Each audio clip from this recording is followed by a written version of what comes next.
À Froidmont, l'église bâtie dans l'ancienne grange de la ferme accueille régulièrement spectacles et concerts. Ce 29 novembre, c'est un concept quelque peu différent qui va s'y dérouler. Un prélude musical autour d'une œuvre d'art.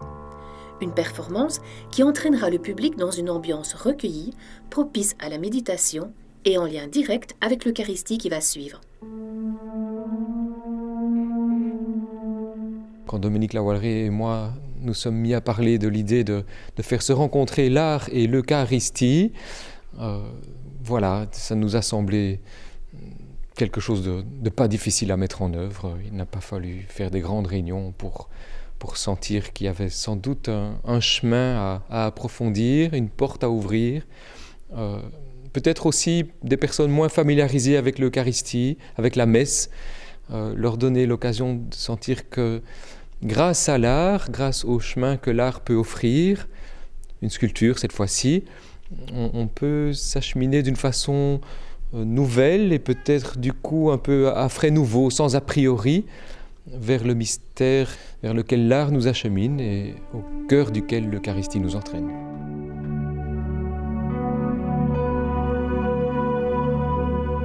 C'est la sculpture baptisée « Tu n'es pas seul » de l'artiste Myriam Khan qui a inspiré le travail du compositeur Dominique Lawallery.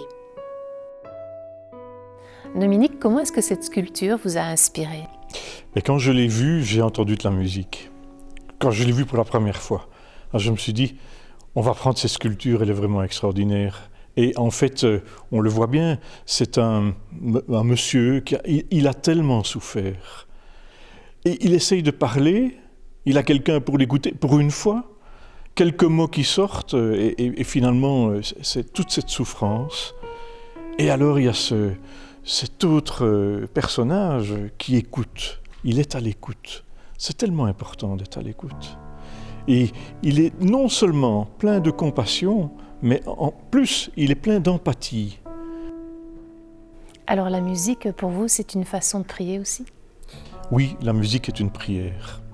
Ça, c'est tout à fait certain. Chez moi, en tout cas, j'ai toujours composé de la musique en pensant à la prière, musique méditative, et que j'appelle d'ailleurs musique priante. Voilà. Et donc, c'était un sujet rêvé.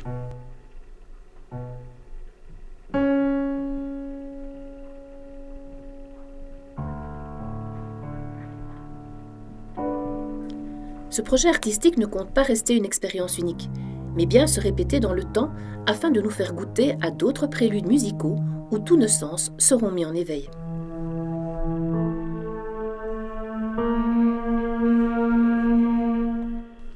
L'écoute, la vue, ça peut faire naître quelque chose à l'intérieur et qui est au-delà des mots. Je crois que c'est ça aussi la recherche, c'est de chercher des chemins grâce à la musique, grâce à la sculpture, qui peuvent nous entraîner dans ce que les mots peinent parfois à dire.